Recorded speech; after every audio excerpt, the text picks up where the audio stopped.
La croche corrézienne. Une émission présentée par Fabien Monboise pour RGB, réalisée par Raphaël Morel pour La Ramasse.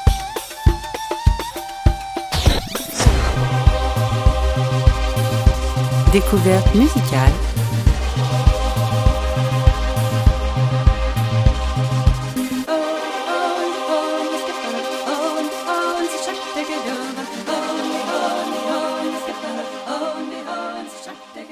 Allez, c'est parti, Angelica, pour Mecha.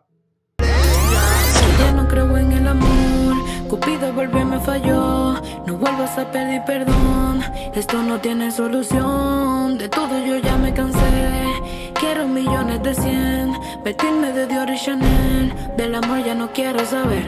Me olvidé del pasado, el tiempo borró las huellas. Solo quiero mi música dentro de mi maleta.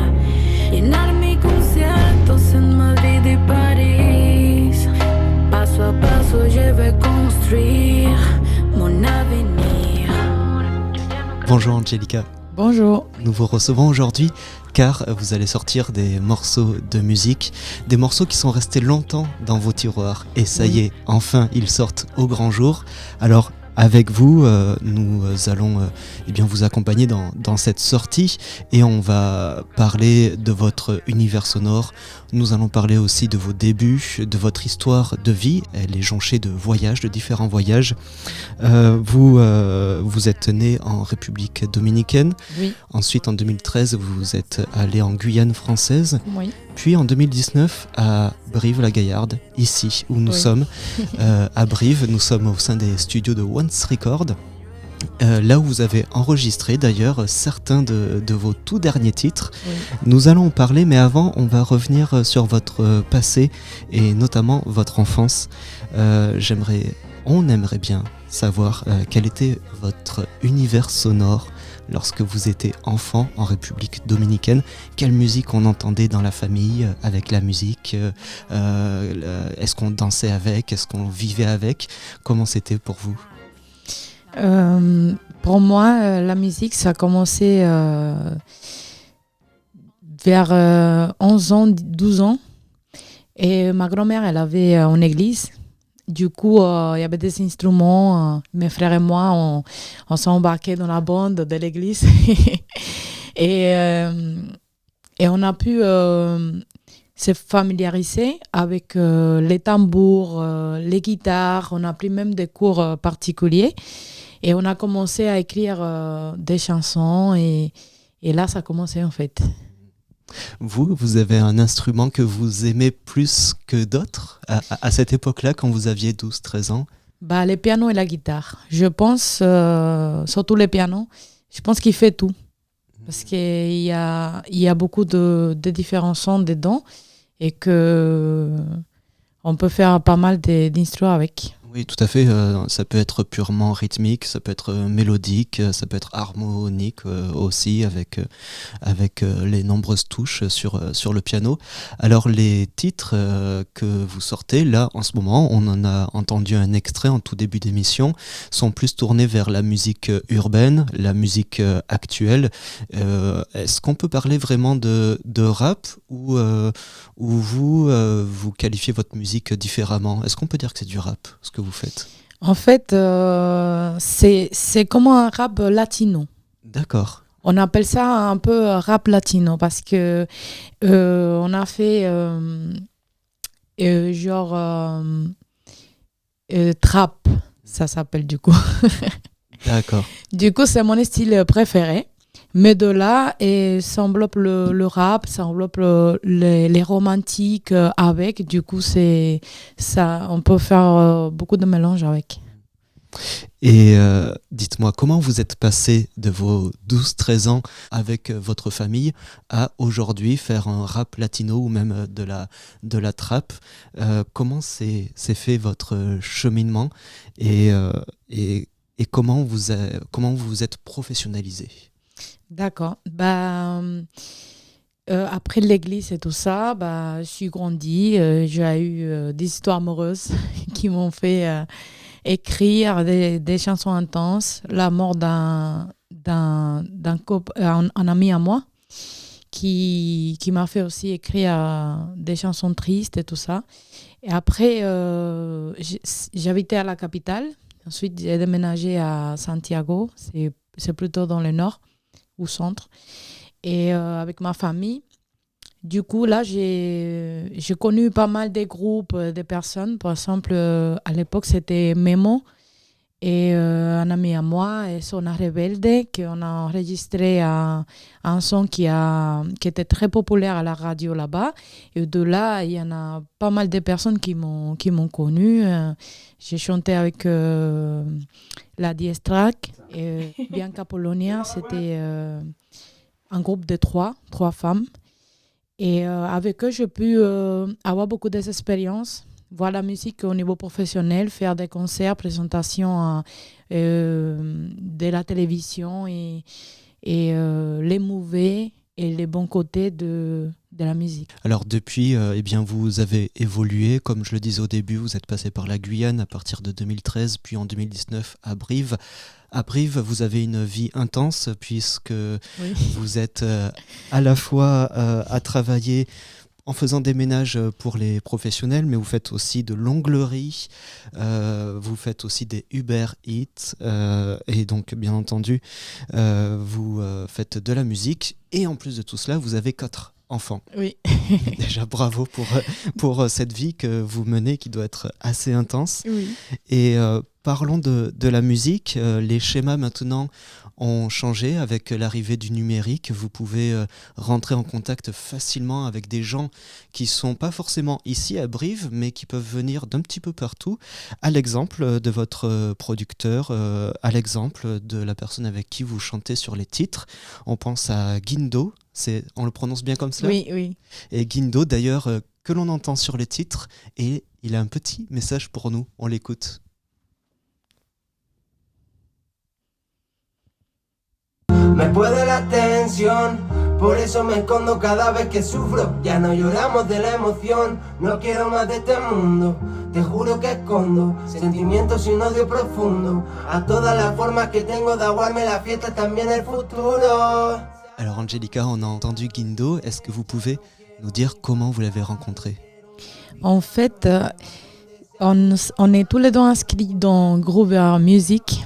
Et c'est un site, un espace qui aide les chanteurs, les artistes à développer sa carrière avec des formations, avec des coachings, avec beaucoup de professionnels qu'on peut contacter et développer sa carrière musicale. Et du coup, j'ai envoyé mes titres à Espace Émergente et Neoflow.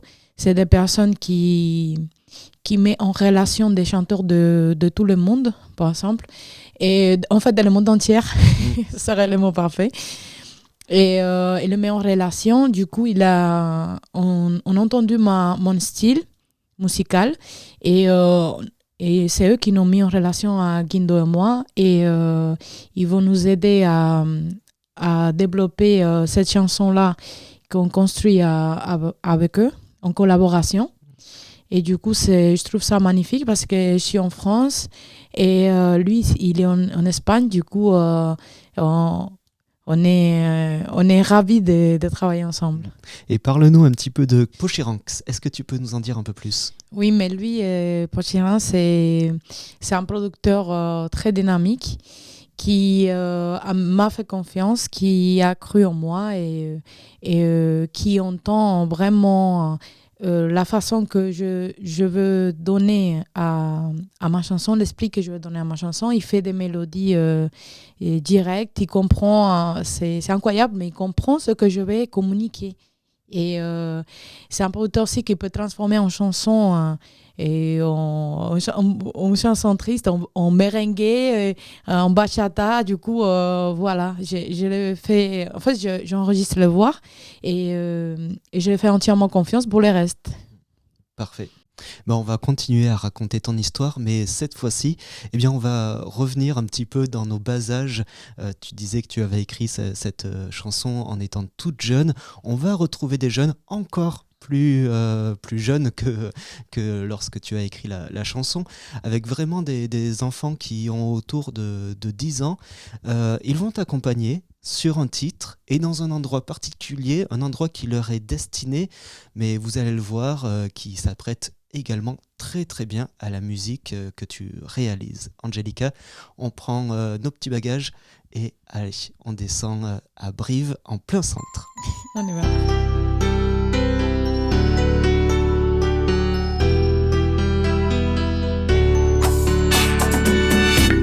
Hiciste todo por mí, amor, que no quiero sentir este dolor. La soledad me va a matar.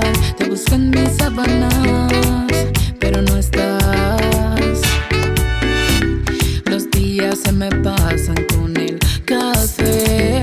Espero tu llegada, pero yo sé que no volverás. Que con ella estás, que me vas a olvidar. Y en cada lágrima la vida se me escapa y sufro un poco más. Si a mí tú no me amas, saliré del infierno en que tú me metiste. Liberaré mi corazón, me sanaré de este dolor. Y en cada lágrima la vida se me escapa y sufro un poco más. Si a mí tú no me amas, saliré del infierno en que tú me metiste. Liberaré mi corazón, me sanaré de este dolor.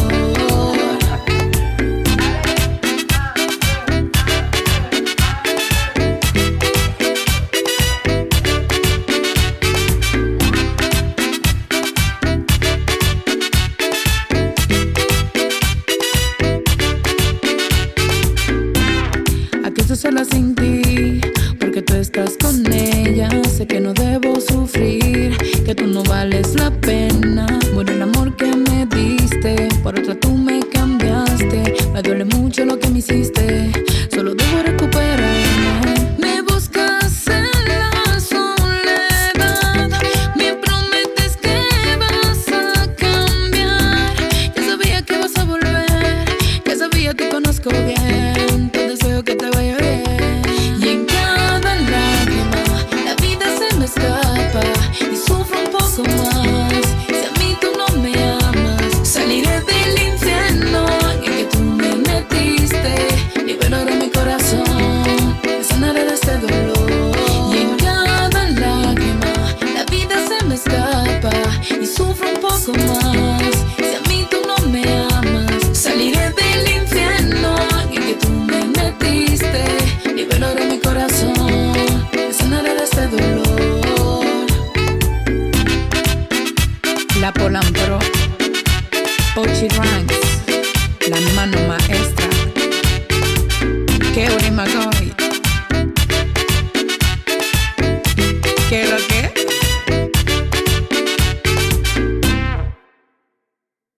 Aujourd'hui, nous sommes dans les locaux de l'entreprise de Pirouette Cacahuète, une entreprise de conception et d'édition de jeux pour enfants qui est installée ici, au 4 rue Ernest Rupin à Brive. Nous sommes dans les locaux. Il y a avec nous Laure Révol, la co-gérante. Bonjour. Bonjour. Il y a également Cathy Roubillot, chargée du conditionnement. Bonjour. Bonjour. Et pour terminer, Anaïs Alliot, la commerciale. Bonjour. Bonjour. Pirouette Cacahuète existe depuis 2010 et avec dès le début une logique orientée vers le local et l'éco-responsable. Et première question, comment cela se traduit dans votre conception mais aussi dans votre distribution des jeux ? Alors du coup, cela se traduit par le choix de fournisseurs en local. Donc vraiment, on va sourcer en fait des entreprises. Alors bon, déjà, nous, on crée des jeux qu'on fait fabriquer et après derrière qu'on va vendre à des revendeurs, donc à des boutiques, etc. Et donc, pour faire fabriquer ces jeux, en fait, on va sourcer des fournisseurs en local. Donc, notamment, on a un peu plus de 50% de notre catalogue qui est origine corrèze. Donc, où on a une grande partie de nos jeux qui sont fabriqués en Corrèze.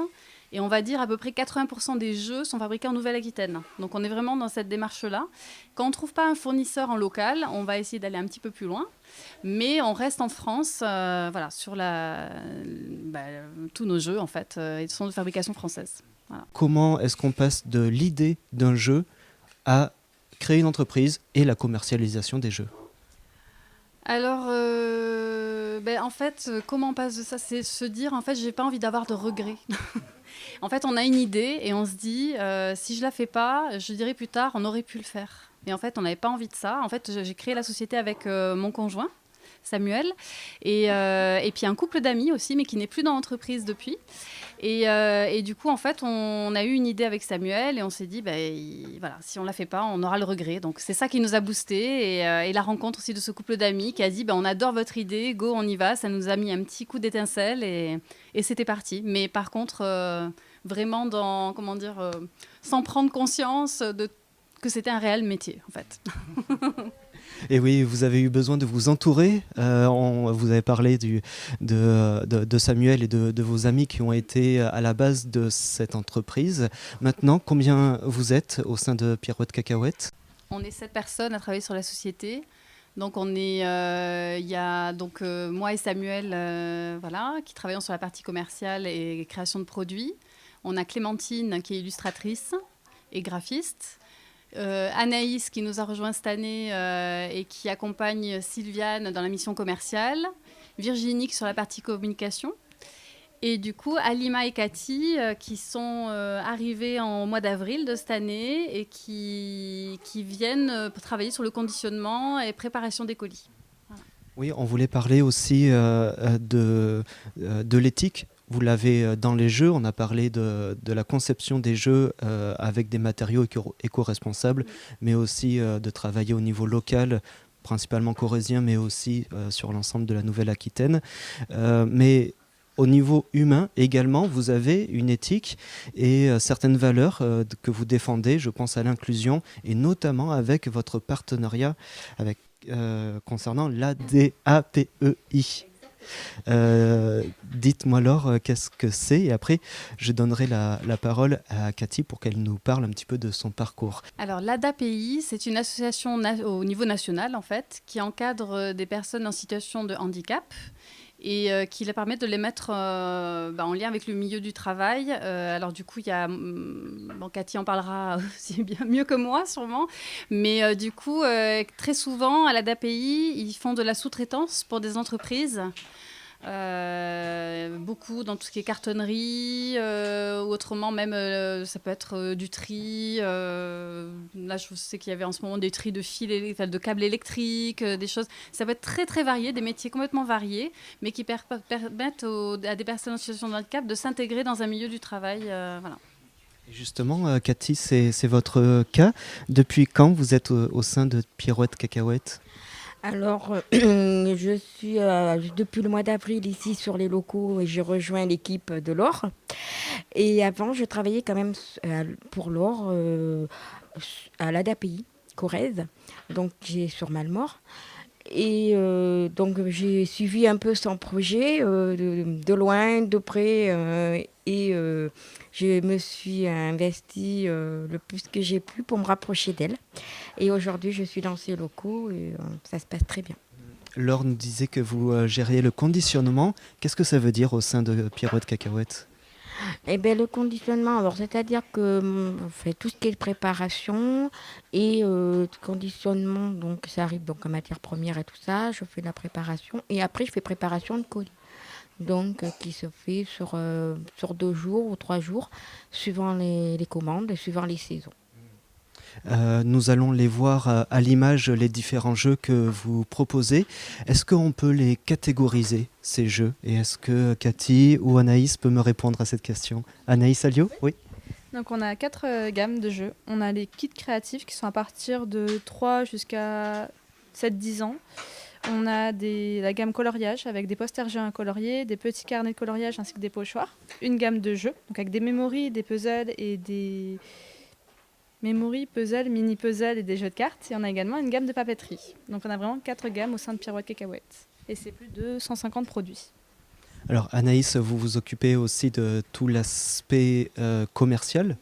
Quels sont les clients? Sont-ils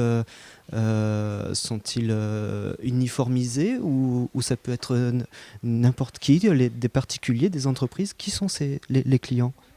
Alors, la plupart de nos clients sont des professionnels. Donc, on travaille avec des boutiques indépendantes, des librairies, des boutiques pour enfants, des concept stores. On travaille également avec des sites touristiques comme des musées, des châteaux, des aquariums. On a également les offices de tourisme. Et sinon, on a une toute petite partie de notre chiffre d'affaires qui sont des particuliers qui commandent via notre site internet. Mais le plus important, c'est vraiment nos clients professionnels. On arrive à les quantifier. Combien il y en a à l'heure actuelle? On enregistre au mois de novembre 2024. Alors en professionnel, on a plus de 600 points de vente, revendeurs de la marque Pirouette Cacahuète. Voilà. Et pour terminer, je le dis, on est au mois de novembre, les périodes de Noël arrivent. Laure, vous êtes la co-gérante, vous allez peut-être pouvoir nous le dire. Est-ce qu'il y a des lutins qui viennent dans les ateliers préparer les cadeaux pour le Père Noël? Tous les jours, il y a des petits lutins qui viennent. Mais en fait, ils arrivent à se faufiler un peu dans tous les petits coins du local. Mais ils sortent, Cathy, ils sont quand même d'une utilité. C'est quand même sympa d'avoir une petite équipe de lutins avec toi, non? Ah oui, tout à fait. Du coup, des fois, faut que je cherche un petit peu parce qu'ils me font des petites bêtises. Mais bon, on les apprécie quand même. Oui, on leur pardonne largement aux lutins de venir à Pirouette Cacahuète. Je rappelle, vous êtes installé au 4 rue Ernest Rupin à Brive. C'est là que sont vos locaux. C'est de là que partent les différents jouets, les différentes catégories de votre catalogue. Et j'invite aussi les gens qui nous écoutent et qui nous regardent à aller sur votre site internet. C'est tout simplement pirouettecacahuète toutattaché.com. Merci beaucoup à vous trois et on salue l'ensemble de l'équipe par la même occasion. Merci.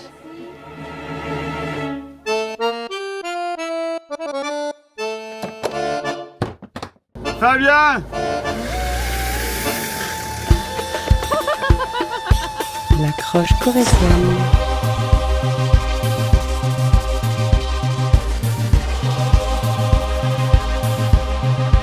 Une émission présentée par Fabien Monboise pour RGB, réalisée par Raphaël Morel pour La Ramasse.